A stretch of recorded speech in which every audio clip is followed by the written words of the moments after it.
حي الشباب العاملين خير الكتائب أجمعين من شيدوا صرح الرشاد ليرفعوا لله دين. حي الشباب العاملين خير الكتائب أجمعين من شيدوا. الحمد لأهله والصلاة على أهلها، أما بعد، فأعوذ بالله من الشيطان الرجيم. بسم الله الرحمن الرحيم. قال الله تبارك وتعالى: يا أيها الإنسان ما غرك بربك الكريم الذي خلقك فسواك فعدلك في أي صورة ما شاء ركبك. صدق الله العلي العظيم. او انسانان د خپل رب څومره ناشکره او څومره نافرمانه. دا ښه په غور سره واورو محترمینو د آیاتونو په رڼا کې، او د عمل په نیت باندې واورو چې الله پر موږ څومره مهرباني کوي او موږ څه کوو. زه ستاسو مخ ته یو صورت وایم چې الله جل جلاله په دې صورت کې د مسلمانانو سره د بندګانو سره یو څه ګیله کوي.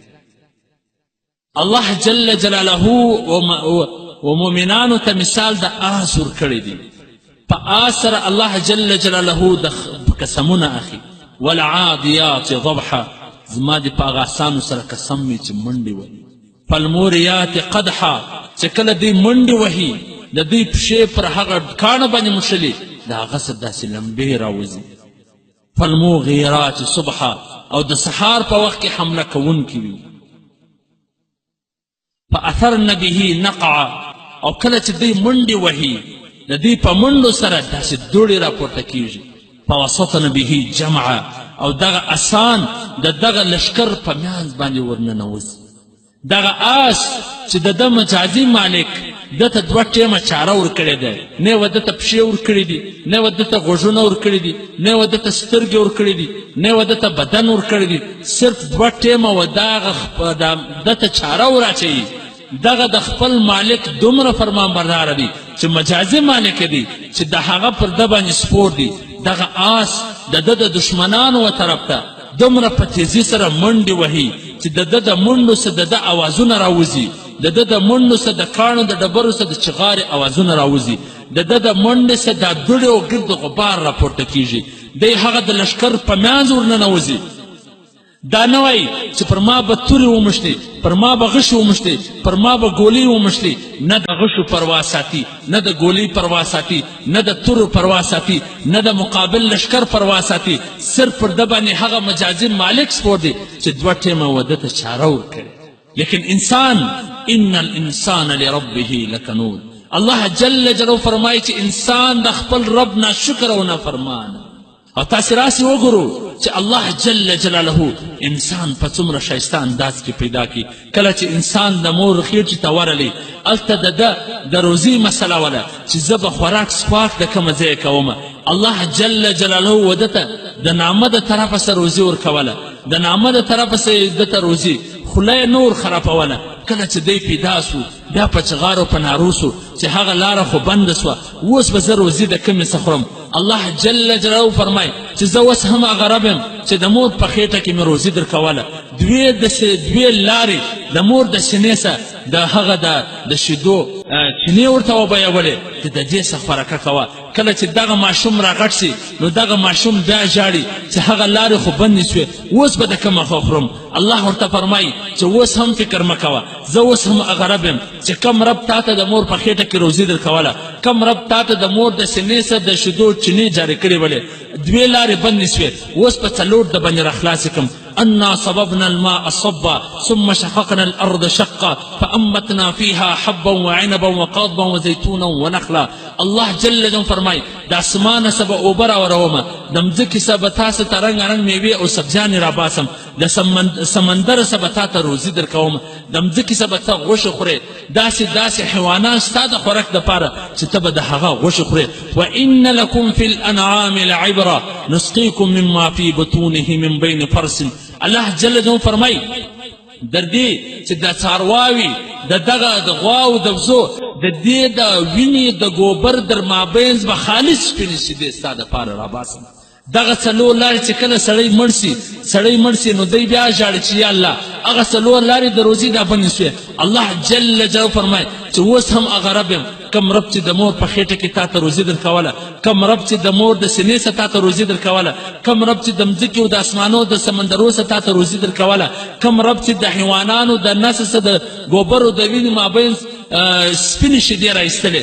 نو که چیرې تا زما پر احکامو عمل کړی وي د جنت 8 دروازې درته خلاصې دي. دا 8 دروازې چې ستا خوښه وي په هغه دا خو د روزي انتظام دی. راځو چې انسان الله جل جلاله په څومره ښایسته شکل کې پیدا کړی دی. الله فرمایي چې ته وګوره الم نجعل له عینین، څومره ښایسته سترګې مې درکړي دي.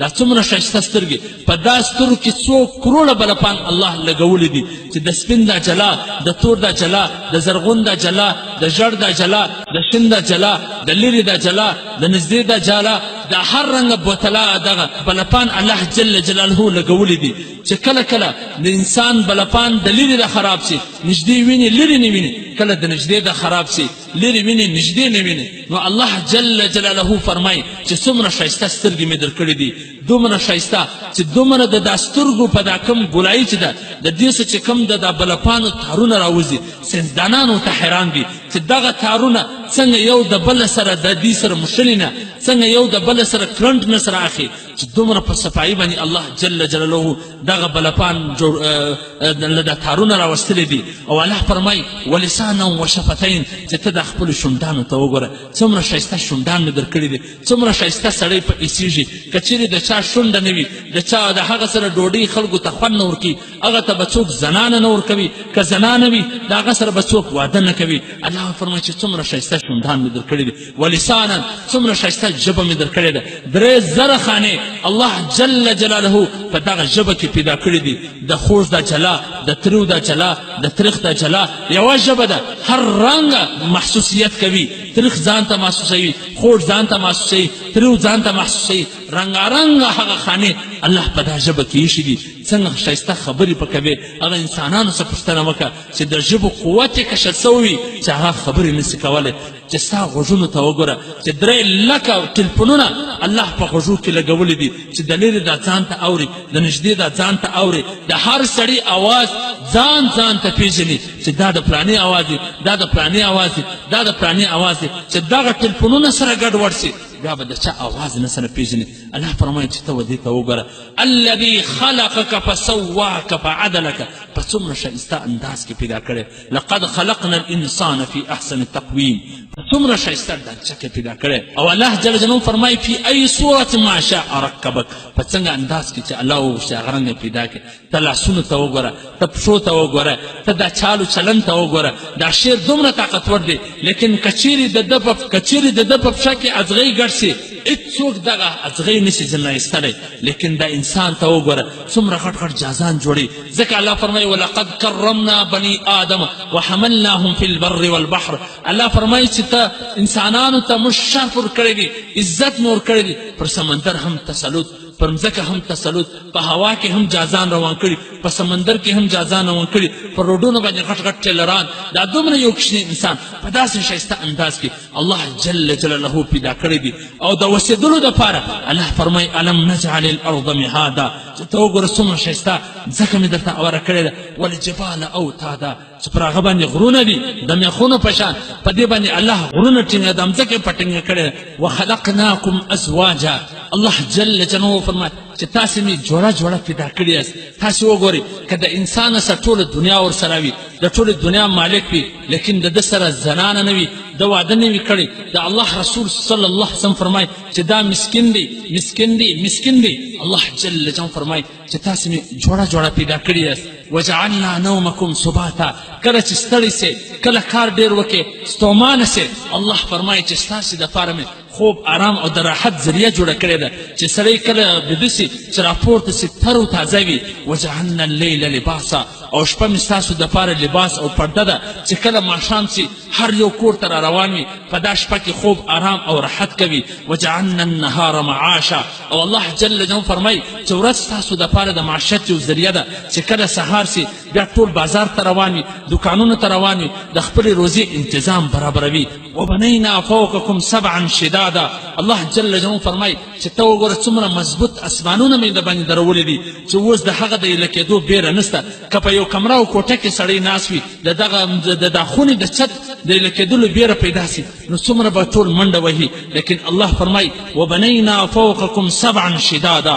چې داسې مضبوطه اسمانونه مې درولي دي چې د ایله کېدو بیره نشته د ننېدو بیره نشته وجعلنا سراجا وحاجا څنګه چمکتا دمکتا هغه برشدونکي لمر الله جل جلاله پیدا کړی دي چې نه د سبیل غواړي چې هر څو کلونه وي دومره رونا هم بلپان په لګیږي هم پنکې په لګیږي هم کولران په لګیږي هم شمسانې د مځکې څخه اوبه درته راباسي دا ټوله د الله جل جلاله د دا انمره څه چې د ورځې هم رونا درکوي د شپې هم په هغه باندې بیټري چارجي او بلپان په لګیږي او الله جل جلاله فرمایي چې دومره نعمتونه الله جل جلاله درکړي دي یا ایها الانسان ما غرك بربك الكريم ای انسانه ته د هغه مهربان ذات ته د هغه کریم ذات چې تا ته لاسونه او پښې درکړي تا ته غوږونه او سترګې درکړي تا ته شونډه او ژبه درکړې تا ته هغه جوړه پیدا کړې تا ته ستا دپاره المن او سپوږمۍ را جوړ کړي ستا دپاره مځکه او اسمان درولي ستا دپاره غرونه او سمندرونه پیدا کړي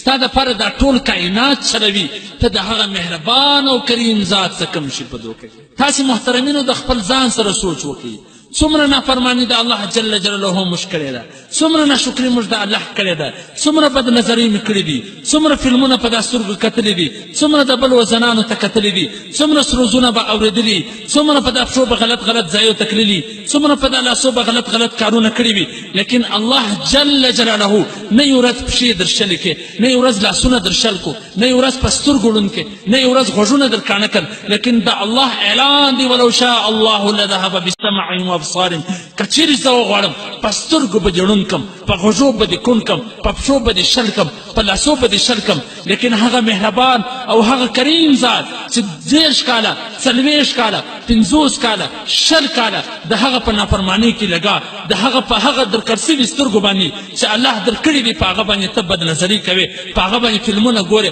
په هغه ډرامې ګورې په هغه لڅ شیان ګورې د هغه درکړ سوي غوږونه باندې سروزونه اورې د هغه رب درکړ سوي پښو باندې غلط ځایونه لڅې د هغه رب درکړ سوي په لاسو باندې غلط کارونه کوې لیکن هغه ذات ستاسو دغه خپل نعمتونه نه واخیستله قسم مې په الله دی که دومره نافرماني څوک د خپل پلار وکړي څوک د خپل رور وکړي نو هغه به په اخبار کې پسې ورکړي چې زما د دې زوی سره هېڅ تعلق نه څومره چې د خپل رب نافرماني مشکل لیکن هغه ذات پر موږ باندې تندره نه ده رایله کړې هغه ذات موږ نه یو راټینګ کړي لیکن د هغه باوجوده هغه ذات فرمایي چې یا ایها الانسان ما غرک بربک الکریم ای انسان د خپل مهربان او کریم ذات کم شي په دوکه کې کم شي لیکن هغه داسې قدرت والا ذات دی داسې طاقت والا ذات دی داسې هم کولی شي چې څوک بدنظري کې سترګې وړندې کړي داسې هم کولی شي چې څوک سرو زاورې غوږونه یې ورکاڼه کړي داسې هم کولی شي چې څوک لمانځه ته نه راځي پر نس یې وردړ کړي پر سر یې وردړ کړي پر پښه یې وردړ کړي لکه پر اسپتالو چې راشي دغسې به بیا پر مسجدانو راشي لیکن هغه ذات څومره حلیم ذات دی څومره بردبار د هغه باوجود د هغه رب اعلان دی چې ان الله يحب التوابین چې الله عزت هغه بنده سره محبت کوم چې کوم بنده توبه کوي الله جل جلاله فرمایي لا تقنطوا من رحمت الله زما د رحمت څخه مه نه امیده کېږه زما و طرف ته منډه که ففروا الى الله د الله و طرف ته منډه که الله ته چیرې روانې پر کم در باندې ته خوشحالي لټوې پر کم در باندې ته سکون لټوې په کم در باندې ته هغه ځان ته امن او سکون لټوې الله فرمایي ففروا الى الله د الله و طرف ته منډه کې دا خو ټول د الله سره دي سکون خو ټول د الله سره دي آرام خو ټول د الله سره دي راحت خو ټول د الله سره دي الله فرمایي که چیرې زما و طرف ته رامنډه کې من عمل صالحا من ذکر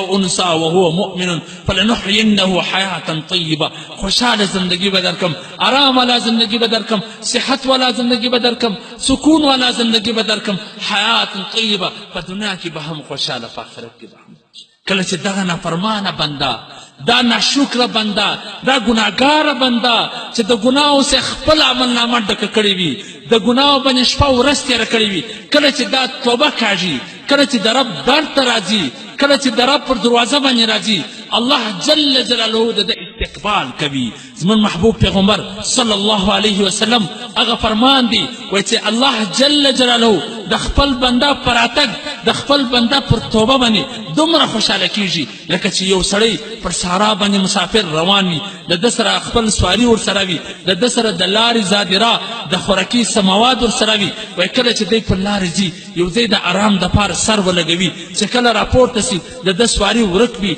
نو دی شاوخوا وګوري چې اوس خو د مرګه څه بغیره بله چاره نشته، سواري تللې دي، منزل لرې دي، زه رسېدلی نسم، د خوراک شی کم دی، نو د مرګ په انتظار باندې دی بیده سي برته هلته. کله چې دی راکښیني د ده سواري ورته ولاړ وي نو دی دومره خوشحاله سي، د ډېرې خوشحالۍ څه د ده در خوله وځي چې یا ربي انت عبدي وانا ربک، چې ای زما ربه بېشکه ته زما بنده یې، زه ستا پکار خدا ده چې دی چې یا ربي انت ربي وانا عبدک، چې ته زما رب یې زه ستا بنده یم. لیکن د ډېرې خوشحالۍ څه د ده در خوله دا راوتل چې یا ربي انت عبدي وانا ربک، چې زما ربه بېشکه ته زما بنده یې. در دې هم الله جل جلاله د خپل بنده پر راتګ خوشحاله. نو ولې محترمینو، ولې موږ هغه مهربانه ذات، ولې هغه کریمه ذات، ولې د هغه سره موږ په دوکه کې پراته یو، ولې د هغه نافرماني کوو، ولې د هغه ناشکري کوو؟ دا زندګي دا خو د څو ورځې زندګي ده، دا خو تېرېدونکې ده، پر هر چا باندې تېرېږي، مرګ راځي، الله ته ورځو، د الله مخ ته درېږو، پوښتنه به راسه کوي. الله جل جلاله فرمایي واما من خاف مقام ربه ونهى النفس عن الهوى، که چیرې زما بنده زما مخ ته د درېدو څه وبېرېدي، د خپل ځان یې د خواهشاتو څه منع کوي، فإن الجنة هي المأوى، الله د ده ځای به جنت وي. نو ولې هغه مهربان ذات موږ د چیز دپاره ناراضه کړی دي، د چا پر سر مې ناراضه کړی دي، صرف د دنیا په خاطر. الله فرمایي وإنه على ذلك لشهید وإنه لحب الخير لشدید. الله فرمایي د دنیا د محبت د وجه څه دی زما په نافرماني کې پروت دي، د دنیا د محبت د وجه څه. دا دنیا څه شته؟ دا دنیا به څه وخت وي؟ دا دنیا خو فاني ده، دا دنیا خو ختمېدونکې ده. که چیرې الله وغواړي په یو سکین کې به دې د در مننګ من اعتمد على الدنيا فمن اعتمد على الريح. څوک په دنیا اعتماد کوي داسې دی لکه پر هوا چې اعتماد کوي. داسې خلک موږ لیدلي دي کله چې په بالاکوټ کې زلزله راکړله، په هغه زلزله کې زه هلته ولمه، هغه کسان چې د ښځو خاوندان وه، هغه کسان چې د اولادو پلرونه وله، هغه کسان چې د بنګلو خاوندان وه، هغه کسان چې د موټرانو خاوندان وه، هغه کسان چې کورپتیان رپتیان وله، چې د چا ته به یې د کبر څه کتله نه، په یو سکین کې الله د کفارو د امداد په لین کې ودرېد. یوه جټکه یې مځکې ته ورکړه، ټول د لاندې وو. د دغه باني دنیا د وجې څه الله موږ ناراضه کړي د دغه فاني دنیا. نو محترمینو، خپل هغه کریم ذات چې د خپلو بندګانو ته وایي چې یا ایها الانسان ما غرک بربک الکریم، چې انسان د خپل کریم ذات، خپل مهربان ذات چې ستا په توبه هغه ته خوشحالي راځي، ستا په توبه هغه ستا استقبال کوي، کله چې د ده دله ورسې دا ټول ګناهونه در معاف کوي. نو ولې ته هغه در ته نه ورسې؟ ولې د هغه در باندې آرام، سکون او خوشحالي نه ترلاسه کوې؟ نو محترمینو، ففروا الی الله، د الله و طرف ته منډه کړي، پرېږدي دا د دنیا عارضي زندګي، پرېږدي دا د دنیا عیش و عشرت، پرېږدي دا د دنیا چې کوم عیاشي دي. لا یغرنک تقلب الذین کفروا فی البلاد. الله فرمایي چې دغه د کافرانو چلن، دا د کافرانو چې کوم هغه عیاشي دي، دا د کافرانو ګرځېدل، دا ته په دوکه کې وانچوي. لا یغرنک تقلب الذین کفروا فی البلاد متاع قلیل. دا یو معمولي ژوند دی د دې، دا یو معمولي ګټه ده. ثم مأواهم جهنم، د دغه خلکو ځای به بیا جهنم وي. وبئس المهاد، چې ډېره خطرناکه ځای دی. یا ایها الذین آمنوا قوا انفسکم واهلیکم نارا وقودها الناس والحجاره. الله فرمایي چې د دې اور به په انسانانو، په کاڼو، په ډبرو بلیږي. لیکن ولې خپل رب ته توبه نه کاږو؟ ولې د خپل زړه ولې نه رااړو د الله و طرف ته؟ الله فرمایي ثم قست قلوبکم من بعد ذلك فهي كالحجاره او اشد قسوه، چې ستاسو زړونه در ډبره هم سخت سوله، در کاڼې هم سخت سوله. وإن من الحجارة لما يتفجر منه الأنهار وإن منها لما يشقق فيخرج منه الماء وإن منها لما يهبط من خشية الله.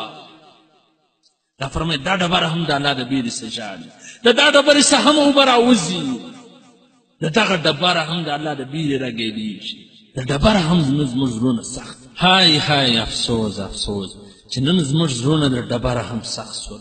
د الله عذابونه په سترګو وینو، مرګونه په سترګو وینو چې نن روان سبا مړ وي، یو منټ بعد اعلان وشي فلانی مړ. د هغه باوجود توبه نه کاږو، د الله پر در باندې نه راځو. نو محترمینو، مرګونه به راځي، د الله مخ ته به ورپېښېږو، د الله مخ ته به درېږو. نو اوس دا توبه وباسو. هغه عبدالرحمن بابا وایي ای عاقله غوږ ونیسه و ماته، مرګی نه پرېږدي سړی خپلې رضا ته، د اجل سوره په تخ بدله راسي، ناګهانه به تا ناسې وایم ته. په ژوندونې توبه وباسه رحمانه چې قیامت کې شرمنده نه سې مولا. دغه ټک ټک د سکنډۍ هسې ټک ټک مه ګڼه، نه د ګړۍ د سکین ټک ټک داسې ټک ټک مه ګڼه. د ژوند په ونه دي د تبر ګزارونه، د هر سکین سره د ژوند په ونه د تبر ګزار. نو الله جل جلاله دې موږ تاسې ته د توبې توفیق راکړي چې څه مې کړي دي پر هغه توبه وکاږو. نبي علیه الصلاة والسلام فرمایي کل بني آدم خطا، هر سړی ګناهګار او ښه ګناهګار هغه دی چې توبه کاږي. الله د توبې ایستلو سره محبت کوي چې هر څومره ګناه رسه سوي دي، هر څومره چې هر څومره وي، هر څومره ډېر وي، شمارلی نه شو. الله فرمایي لا تقنطوا من رحمت الله، مه ناامیده کېږي د الله د رحمت سره. راسي د الله ادب ته، الله ته په هر حال کې قبولې. الله دا پوښتنه نه کوي چې تا مخکې څه کوله. موږ خو چې یو د بل نه معفو وم، تا زما سره دی کړي. الله دا پوښتنه نه کوي چې تا مخکې څه کوله، 40 کاله دې څه کوله، 50 کاله دې څه کوله، اوس رالې. الله دا پوښتنه نه کوي. الله هر وخت دا وایي چې هر وخت راشي زما دروازې درته خلاصې دي. الله دې د توبې ایستلو توفیق راکړي.